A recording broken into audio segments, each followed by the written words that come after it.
नमस्कार, मैं मनु चौधरी आप सभी का स्वागत करती हूं IIMT मीडिया के विशेष कार्यक्रम हिस्ट्री ऑफ द डे में।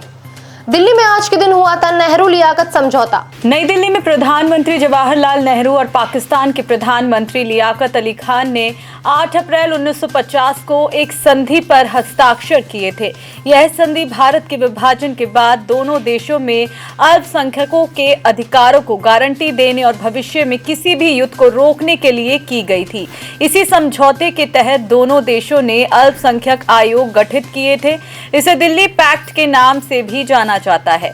इसमें कहा गया था कि प्रवासियों को ट्रांजिट के दौरान सुरक्षा दी जाएगी और वह अपनी संपत्ति को बेचने के लिए सुरक्षित वापस आ जा सकते हैं। स्वतंत्रता संग्राम के प्रथम नायक मंगल पांडे को आज के दिन दी गई थी फांसी। देश में आजादी की पहली चिंगारी सुलगाने वाले मंगल पांडे को 8 अप्रैल 1857 को फांसी दी गई थी।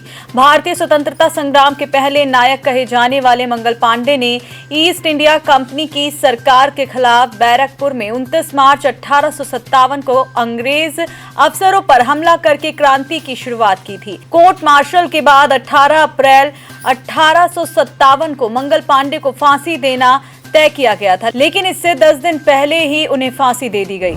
सेंट्रल असेंबली में आज के दिन भगत सिंह और बटुकेश्वर दत्त ने फेंका था बम। देश में धधकती आजादी की आज पूरी दुनिया तक पहुंचाने के लिए भगत सिंह और बटुकेश्वर दत्त ने 8 अप्रैल 1929 को दिल्ली के सेंट्रल असेंबली हॉल में बम फेंका था। इस बम धमाके का उद्देश्य किसी को नुकसान पहुंचाना नहीं था, इसीलिए असेंबली में खाली स्थान पर बम फेंका गया था। बम फेंकने के बाद भगत सिंह और बटुकेश्वर दत्त वहां से भागे नहीं बल्कि स्वेच्छा से गिरफ्तारी दे दी थी।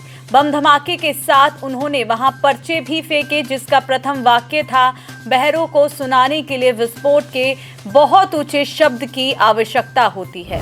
वंदे मातरम की रचयिता बंकिम चंद्र चट्टोपाध्याय का आज के दिन हुआ था निधन। बांग्ला उपन्यासकार, कवि, गद्यकार और पत्रकार बंकिम चंद्र चट्टोपाध्याय का निधन 8 अप्रैल 1894 को हुआ था। उनका लिखा गीत वंदे मातरम स्वतंत्रता संग्राम में क्रांतिकारियों का प्रेरणा स्रोत बन गया था। उन्होंने 1872 में मासिक पत्रिका बंग दर्शन का प्रकाशन किया। बंकिम चंद्र चट्टोपाध्याय के उपन्यास आनंद मठ में उत्तर बंगाल में हुए 1773 के सन्यासी विद्रोह का वर्णन किया गया है। आज के लिए बस इतना ही। कल फिर भेंट होगी इतिहास में दर्ज कुछ और महत्वपूर्ण घटनाओं के साथ।